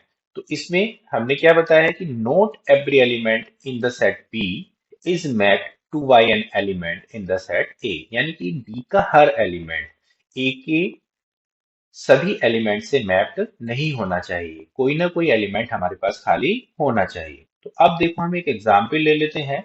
ये हमारे पास एक मैपिंग, एक फंक्शन है ए से बी में। अब ये जो फंक्शन है हमारे पास ए से बी में, हम यहाँ देखते हैं कि एच एक ऐसा एलिमेंट है जो ए के किसी भी एलिमेंट की इमेज नहीं है। अब देखो, डेफिनेशन ऑफ फंक्शन से ए में कभी भी कोई एलिमेंट खाली नहीं बच सकता, क्योंकि ए के हर एलिमेंट की एफ इमेज होनी ही चाहिए, और वो यूनिक एफ इमेज होनी चाहिए। तो इसलिए ए में कभी कोई एलिमेंट खाली नहीं बचेगा, बी में एलिमेंट्स हमारे पास खाली बच सकते हैं। तो अब बी में एक ऐसा एलिमेंट है एच जो किसी एलिमेंट की एफ इमेज नहीं है, इसलिए ये मैपिंग कैसी है? इनटू मैपिंग है। सबसे पहले हम आ जाते हैं कि इनटू मैपिंग, यानी कि बी में कम से कम एक ऐसा एलिमेंट बचना चाहिए जो किसी भी ए के एलिमेंट की इमेज ना हो। अब यहाँ पर हम डोमेन देखते हैं, ए बी सी है। कोडोमेन देखते हैं, ई एफ जी एच है। और रेंज देखते हैं, ई एफ जी है। क्योंकि एच किसी एलिमेंट की इमेज नहीं है, इसलिए वो रेंज का पार्ट नहीं है। तो यहाँ पर हम देखते हैं कि इनटू फंक्शन में हमेशा रेंज कोडोमेन का सबसेट होता है। अब ऑन टू फंक्शन, जिसको हम सर्जेक्टिव फंक्शन भी कहते हैं, वो क्या होता है? तो ऑन टू फंक्शन का मतलब ये है कि बी में कोई भी एलिमेंट हमारे पास खाली नहीं बचना चाहिए, यानी कि बी का हर एलिमेंट ए के किसी ना किसी एलिमेंट की इमेज होना चाहिए, बी का हर एलिमेंट कवर्ड होना चाहिए। तो उस मैपिंग को हम क्या बोलते हैं? ऑन टू मैपिंग बोलते हैं। देखो, अब हम इसका एक एग्जाम्पल देख लेते हैं। एफ हमारे पास एक फंक्शन है ए से बी में। तो ए से बी में एक फंक्शन है। तो यहाँ पर हम देखते हैं कि ए की इमेज ई है, बी की इमेज एफ है, और सी की इमेज कितनी है? जी है।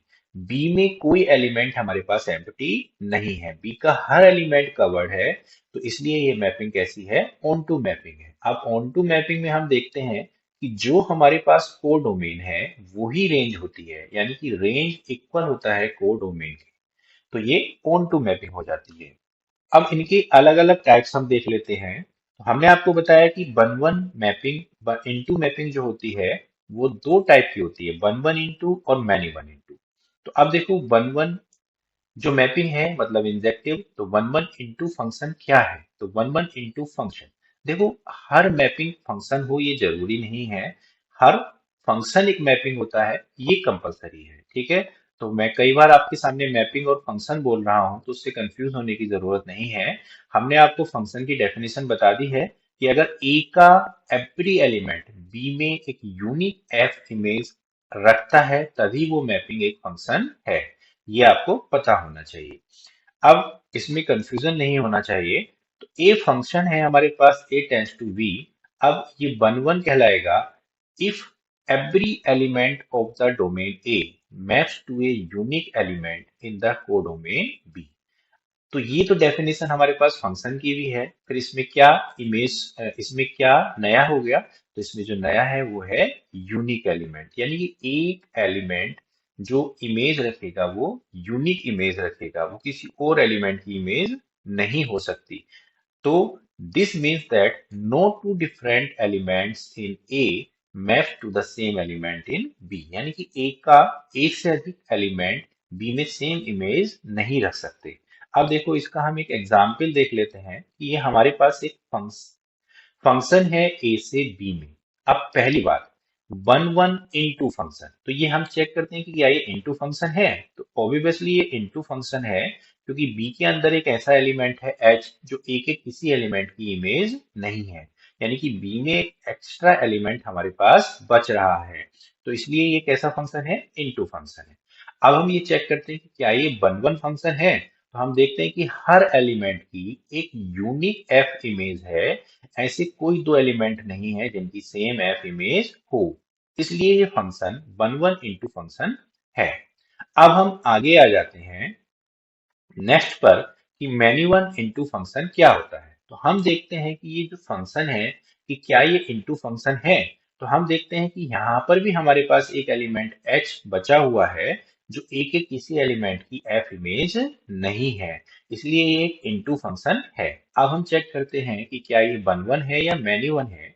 तो हम देखते हैं कि ए की यूनिक इमेज है, लेकिन बी की एफ इमेज है और डी की भी एफ इमेज है, यानी कि हमारे पास यहां से आता है कि f b is equal to f and f d is equal to भी कितना है, एफ है।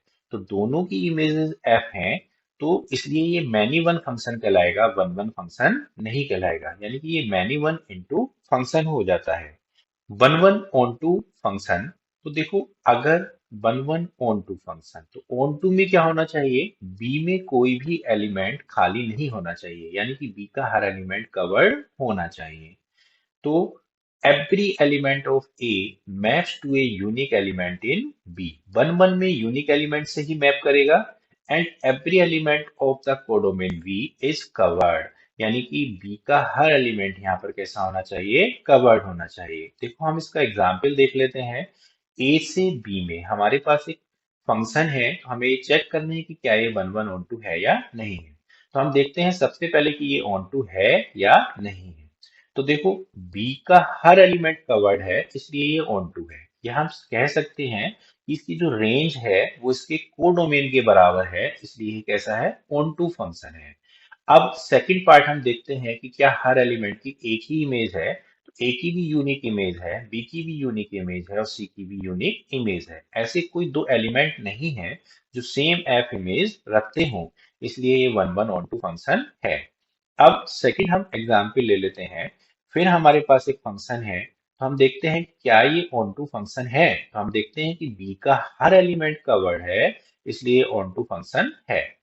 अब हम देखते हैं कि क्या ये वन वन है, तो फिर हम देखते हैं कि बी की भी इमेज जो है वो एफ है और डी की भी इमेज जो है वो एफ है, तो ये जो दो एलिमेंट्स हैं ये सेम एफ इमेज रखते हैं, इसलिए ये मैनी वन फंक्शन है। दो डिफरेंट एलिमेंट सेम इमेज रख सकते हैं लेकिन किसी भी एक एलिमेंट की दो इमेज नहीं हो सकती। अगर ऐसा होगा तो वो फंक्शन नहीं होगा, इतना आपको याद रखना है। अगर हम ये कहते हैं कि एक ही इमेज ई है और एक ही इमेज जी भी है, तो ये फिर फंक्शन नहीं है। फिर इस पर हम फंक्शन के लिए कोई डिस्कशन नहीं कर सकते। लेकिन कोई तो डिफरेंट एलिमेंट्स हैं वो सेम इमेज रख सकते हैं। उस केस में फंक्शन कैसा हो जाता है, मैनी वन हो जाता है। तो यानी कि ये many one onto function हमारे पास हो जाता है। अब देखो, बहुत इंपॉर्टेंट पॉइंट मैं आपको बताने वाला हूँ। हमें ये पता करना है कि कोई फंक्शन वन वन है, यानी कि एक ही है या नहीं है। ऐसे ही हमें ये पता करना है कि कोई फंक्शन ऑन टू है या नहीं है। तो इसके लिए हम क्या करेंगे? तो सबसे पहले हमें ये पता करना है कि फंक्शन वन वन है, यानी कि इंजेक्टिव फंक्शन है। तो हम मान लेते हैं कि एफ एक फंक्शन है ए से बी में। अब हमें ये चेक करना है कि ये फंक्शन वन वन है, एक ही है या नहीं है। तो देखो, इसके लिए हमेशा एक काम करें, f x is equal to f y आप पुट कर दें। आप f x one is equal to f x two भी इसको लिख सकते हैं। हमने यहाँ f x is equal to y लिखा है। अब इसको हम सोल्व करते हैं, और सोल्व करने के बाद यदि हमारे पास x is equal to y आ जाता है, तो हमारे पास फंक्शन कैसा है, वन वन है। तो if f x is equal to f y implies that x is equal to y for all x comma y belongs to a, then f is one one. तो simple सी बात है कि जब भी आपको कोई फंक्शन दिया हुआ है, तो उसको f x one is equal to f x two या f x is equal to f y रख लेते हैं, और सोल्व करने पर यदि x is equal to y आता है तो वन वन है, अदरवाइज वन वन नहीं है। अब हम ये चेक करते हैं कि फंक्शन ऑन टू है, यानी कि सर्जेक्टिव फंक्शन है या नहीं है। तो हम मान लेते हैं कि एफ ए से बी में कोई फंक्शन है। अब हमें ये चेक करना है कि ये फंक्शन ऑन टू है या नहीं है। तो देखो, ऑन टू फंक्शन के लिए रेंज किसके बराबर होती है, कोडोमेन के बराबर होती है। अब हम ये देखते हैं कि if for all y belongs to b, यानी कि b का कोई एलिमेंट y है, तो उसके लिए कोई ऐसा एलिमेंट x एग्जिस्ट करना चाहिए a में, जिसके लिए हमारे पास एफ एक्स बराबर कितना हो, y हो। अगर हर y के लिए b के हर एलिमेंट्स के लिए a में कोई ना कोई एलिमेंट्स ऐसा एग्जिस्ट करता है जिसके लिए f x is equal to y है, तो फंक्शन ऑन टू कहलाता है। That is range is equal to codomain हो जाती है। एक एग्जाम्पल से मैं आपको इसको समझाता हूँ कि क्या कैसे हम पता करेंगे कि फंक्शन वन वन और ऑन टू है।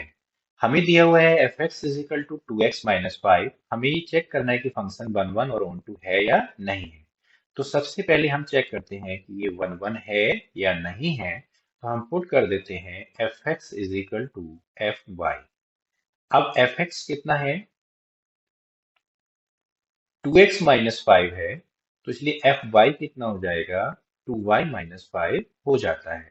हम देखते हैं कि फाइव से फाइव कैंसिल हो जाता है, तो two x is equal to two y हमारे पास बचता है। फिर टू से टू कैंसिल हो जाता है, तो हमारे पास क्या बचता है, x is equal to y बचता है।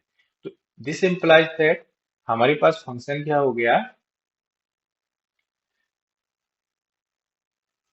वन वन हो गया। अब हम ये चेक करते हैं कि फंक्शन ऑन टू है या नहीं है। तो ऑन टू फंक्शन के लिए हम मान लेते हैं कि y is equal to twice x minus five है। अब हम यहां से ये देखते हैं कि x हमारे पास कितना आता है, तो two x is equal to y plus five हो जाता है, और x is equal to y plus five upon two हो जाता है।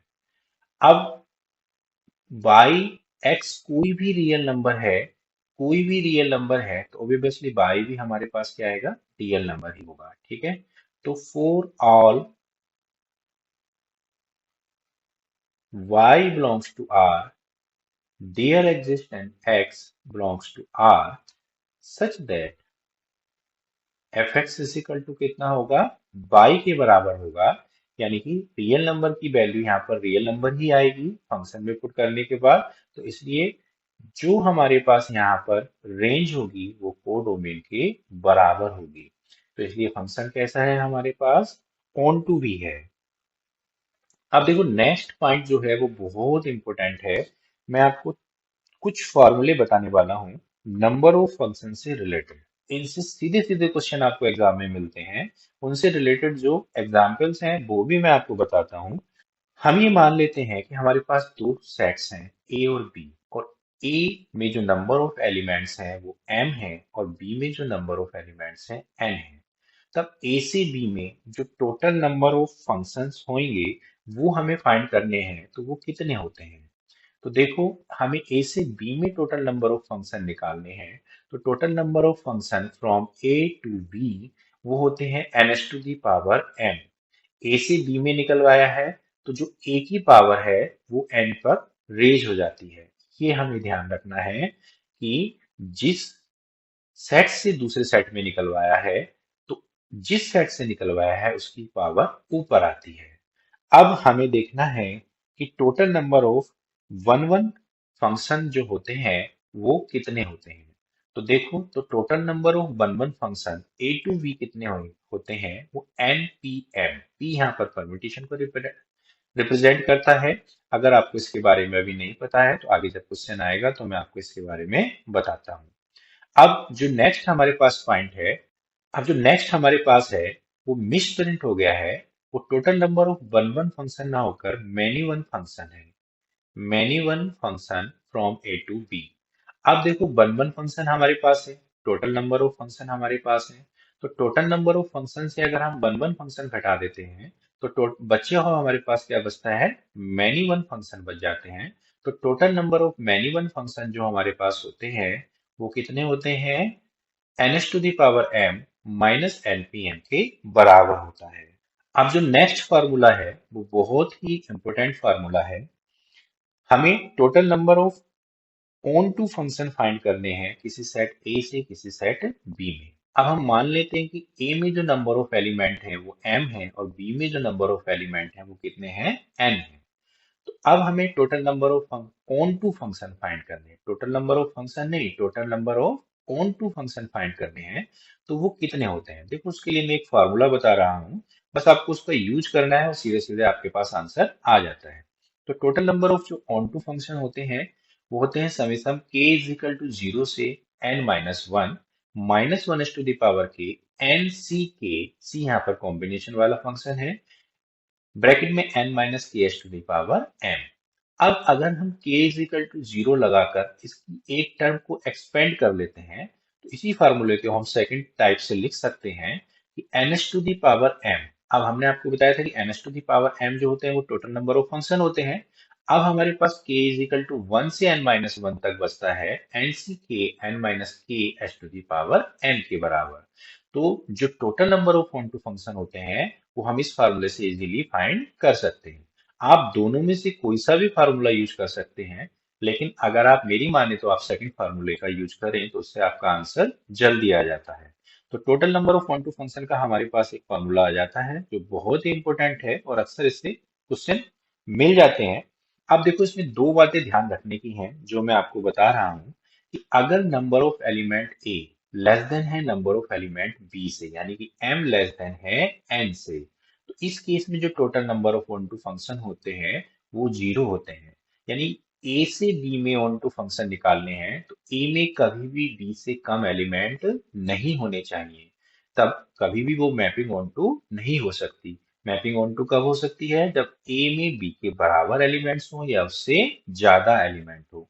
अब देखो, इसका एक सेकंड पार्ट भी बहुत इंपॉर्टेंट है कि अगर दोनों में नंबर ऑफ एलिमेंट्स बराबर हैं तो number of onto function के लिए आपको इतना बड़ा फॉर्मूला यूज करने की जरूरत नहीं है।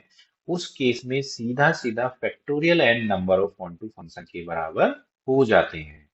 इससे रिलेटेड मैं आपको आगे क्वेश्चन भी बताने वाला हूं। उससे पहले मैं आपको एक फार्मूला और बचा है वो बता देता हूं।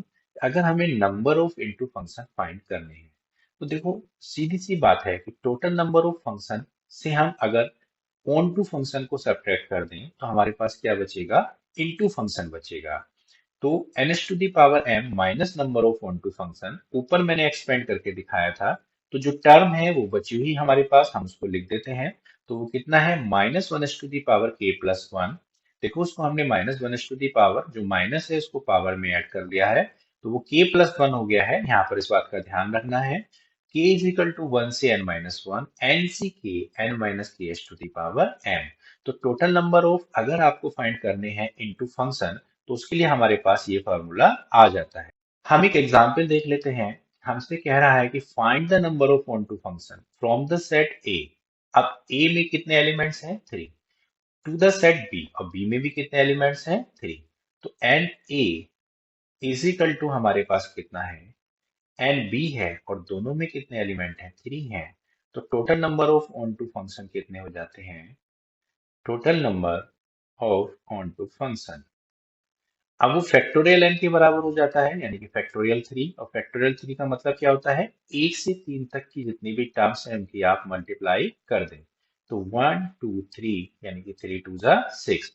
तो हम देखते हैं कि बी ऑप्शन इसका यहाँ पर करेक्ट हो जाता है। तो यहाँ हमने total number of onto function के बारे में पढ़ा। अब देखो, एक फार्मूला जो हमने अभी बताया था आपको, अगर हम इसको एक्सपेंड करते हैं तो यहाँ पर जो साइन आता है वो प्लस का आता है। आप इसका ध्यान रखेंगे कि n to the power m plus minus one to the power k यहाँ पर हमारे पास आता है। अब हम आगे इससे रिलेटेड क्वेश्चन देखते हैं।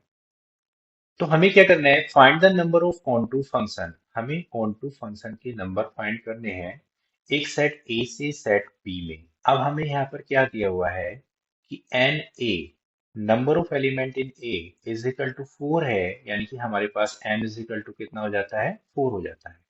और number of element B is equal to 3 है, तो यहाँ हमारे पास n इज इक्वल टू कितना हो जाता है? 3 हो जाता है। अब हम फॉर्मूला लगा देते हैं, सीधा सीधा ऑन टू फंक्शन वाला फॉर्मूला हम यहाँ पर यूज कर लेते हैं। और हम जानते हैं कि ऑन टू फंक्शन का फॉर्मूला हमारे पास क्या है? N h to the power m. अब n हमारे पास कितना है? 3 है, और m कितना है? 4 है। तो n h to the power m plus minus one h to the power k है। अब समेसम k is equal to 1 up to कहाँ तक है हमारे पास? n माइनस 1 तक है। n हमारे पास कितना है? 3 है, तो up to k is equal to n minus 1 कितना हो जाएगा? 2। यानी कि हमें k का जो वैल्यू रखनी है वो 1 से 2 तक पुट करनी है। इसके बाद हमारे पास क्या है? nck है, nck है, और n माइनस के एच टू दी पावर कितना है? m है। अब हम वैल्यू पुट कर देते हैं। तो n इज इक्वल टू हमारे पास 3 है, और a इज इक्वल टू हमारे पास 4 है, प्लस हम देखते हैं minus one h to the power 1 की वैल्यू कितनी हो जाती है? माइनस 1 हो जाती है। एन सी के, यानी कि हमारे पास कितना आ जाता है? 3c1 आ जाता है। n माइनस के, n 3 है, k हमने 1 लिया है, और m हमारे पास कितना है? 4 है। अब नेक्स्ट हम देखते हैं minus one h to the power 2, तो वो प्लस 1 हो जाता है। n हमारे पास 3 है, तो 3c2 हो जाता है। 3 - 2 एच टू दी पावर कितना हो जाता है? 4 हो जाता है। अब 3h टू दी पावर जो 4 की वैल्यू है वो कितनी होती है? 81 होती है। अब यहाँ पर हम इसकी वैल्यू फाइंड करेंगे, तो 3c1 3 हो गया, 3 - 1 2 हो गया, 2h टू दी पावर 4 कितना हो गया? 16 हो गया। तो ये हमारे पास कितना आ जाता है? 16 आ जाता है। ये माइनस का है, माइनस लिखेंगे। 3c2 की जो वैल्यू हम फाइंड करेंगे, तो 3c2, तो 3 × 2, हम दो टर्म्स मल्टीप्लाई में घटते हुए लिख देते हैं। नीचे 2 है तो फैक्टोरियल 2 से इसको हम डिवाइड कर देते हैं। इसकी सीधी सीधी value n C r is equal to n C n minus r होता है। तो 3c2 3c1 के बराबर होगा, वो भी लिख सकते हैं। मैंने आपको प्रॉपर वे से बताया है कि आप कैसे इसकी वैल्यू फाइंड कर सकते हैं। 3 - 2 1 होता है, और 1 टू द पावर 4 कितना हो जाता है हमारे पास? फिर 1 हो जाता है। अब हम देखते हैं कि हमारे पास क्या बचता है। -48, 16 × 3 = 48 होता है, प्लस 3 बचता है। अब हम इसमें से इसको सब्ट्रैक्ट करते हैं, तो -45 बचता है। अब 81 में से अगर हम 45 को सब्ट्रैक्ट करते हैं, तो 11 में से 5 सब्ट्रैक्ट करते हैं 6, और 7 में से 4 सब्ट्रैक्ट करते हैं तो 36, यानी कि 36 जो ऑप्शन सी है इसका सही आंसर हो जाता है। नेक्स्ट एग्जाम्पल हमारे पास है कि let A and B be two sets having 5 common elements, यानी कि ए इंटरसेक्शन बी में जो हमें नंबर ऑफ एलिमेंट्स दे रखे हैं वो कितने दे रखे हैं? 5 दे रखे हैं। तो total number of common elements A cross B and B cross A cross B और बी क्रॉस ए में जो कॉमन एलिमेंट्स हमारे पास आएंगे वो कितने होंगे? तो total number elements 5 × 5, 5h to the power 2, यानी कि ऑप्शन बी हमारे पास सही ऑप्शन हो जाता है। देखो नेक्स्ट एग्जाम्पल हम देखते हैं जो बहुत इंपॉर्टेंट एग्जाम्पल है। हमें ये फाइंड करना है कि what is the domain of f x is equal to है √1 minus √1 minus √1 minus x square. अब इसका जो डोमेन है वो इस पर डिपेंड करता है, और इसका डोमेन निकालने के लिए हमें क्या फाइंड करना पड़ेगा, एक आइडेंटिटी का यूज करना पड़ेगा। कभी भी आपको डोमेन फाइंड करना है तो आपको ये देखना है कि स्क्वायर रूट के अंदर जो क्वांटिटी है वो हमेशा ग्रेटर देन इक्वल जीरो होनी चाहिए, क्योंकि स्क्वायर रूट के अंदर कोई भी क्वांटिटी जीरो से बड़ी या जीरो के बराबर है तभी हम उसकी वैल्यू फाइंड कर सकते हैं। तो for domain 1 minus x square greater than equal होना चाहिए जीरो से। अच्छा, अगर हम इसको एक्स स्क्वायर माइनस वन कर लेते हैं, माइनस से कॉमन ले लेते हैं, तो इसका साइन जो है वो कैसा हो जाता है, उल्टा हो जाता है, लेस देन इक्वल जीरो। अब इसको हम क्या लिख सकते हैं, एक्स माइनस ए इंटू एक्स प्लस ए, यानी कि x minus one into x plus one less than equal होना चाहिए जीरो से। अब देखो इसको हम क्या लिख सकते हैं, x minus one x minus minus one लिख सकते हैं एक्स प्लस वन को। तो ये एक हमारे पास आइडेंटिटी आ जाती है, इफ एक्स माइनस ए और x minus B less than equal है जीरो से, जहां पर बी बड़ा है ए से, तो हमेशा एक्स ए और बी के बीच में लाइज करता है। एक्स ग्रेटर देन इक्वल होगा ए से और एक्स लेस देन इक्वल होगा बी से। देखिए सीधी सी बात यह है, बहुत इंपॉर्टेंट आइडेंटिटी है कि लेस देन इक्वल जीरो कब हो सकता है, जब इसमें एक पॉजिटिव हो और दूसरा निगेटिव हो। तो अब x इन दोनों के बीच में लाइज करता है, तो ऑब्वियसली एक पॉजिटिव होगा और एक निगेटिव होगा। x a से बड़ा है यानी कि ये कैसा हो जाएगा, पॉजिटिव। x b से छोटा है तो ये कैसा हो जाएगा, निगेटिव। तो दोनों की मल्टीप्लाई करेंगे तो कैसा आता है हमारे पास, निगेटिव, यानी कि लेस देन जीरो। तो जब भी x a और b, अब यहाँ पर a इज इक्वल टू कितना है हमारे पास, माइनस वन है। अगर आप ध्यान दें तो a इज इक्वल टू कितना है हमारे पास, माइनस वन है, और b इज इक्वल टू कितना है हमारे पास, वन है। वन बड़ा है माइनस वन से, तो x किसके बीच में लाइज करेगा, x ग्रेटर देन इक्वल होगा माइनस वन से और लेस देन इक्वल होगा वन से। अच्छा, इसको इक्वल इसके साथ लगा है तो क्लोज ब्रैकेट में लिख सकते हैं माइनस वन कोमा वन, यानी कि बाउंड्री वैल्यूज इसमें इंक्लूड हो रही है। तो ऑप्शन डी हमारे पास जो है वो कैसा हो जाएगा, सही हो जाता है। If R be the set of all real numbers and f R से R में एक फंक्शन है जो किस तरह से डिफाइन है, f x is equal to x square से डिफाइन है, तो हमें ये बताना है कि इन ऑप्शन में से कौन सा ऑप्शन हमारे पास सही है। देखो एक अच्छा क्वेश्चन है हमारे पास, हम देखते हैं कि f x is equal to x square है। सबसे पहले हम चेक करते हैं कि फंक्शन वन वन है या नहीं है। तो वन वन के लिए हम क्या पुट करते हैं, f x is equal to f y put कर देते हैं। तो यहां से हमारे पास x square is equal to y square आता है। अब अगर हम एक्स की वैल्यू निकालते हैं तो वो स्क्वायर रूट वाई स्क्वायर हो जाता है। कभी भी आप स्क्वायर रूट लेंगे तो वो हमेशा प्लस माइनस में लेते हैं। क्यों, क्योंकि माइनस की संख्या का स्क्वायर भी प्लस होता है और प्लस की संख्या का स्क्वायर भी प्लस होता है। तो यहाँ से x is equal to plus minus y आता है। This implies that x is not equal to y, therefore f is not 1 1, f is not 1 1। तो ये फंक्शन वन वन नहीं है। अब हम चेक करते हैं कि क्या ये ऑन टू है या नहीं है। तो हम ये देखते हैं कि f x is equal to x square है, और मैपिंग जो है वो रियल नंबर से रियल नंबर में है। रियल नंबर नेगेटिव भी होते हैं, पॉजिटिव भी होते हैं, जीरो भी होते हैं, फ्रैक्शन भी होते हैं। तो अब अगर हम कोई भी रियल नंबर यहाँ पर रखते हैं, चाहे वो निगेटिव रखें चाहे पॉजिटिव, तो इसकी वैल्यू जीरो या जीरो से बड़ी ही आती है, क्योंकि कभी भी एक्स स्क्वायर निगेटिव नहीं आता। तो यानी कि एफ एक्स जो है वो ग्रेटर देन इक्वल होगा जीरो से, तो हम यहाँ पर एफ एक्स को क्या लिख सकते हैं, जीरो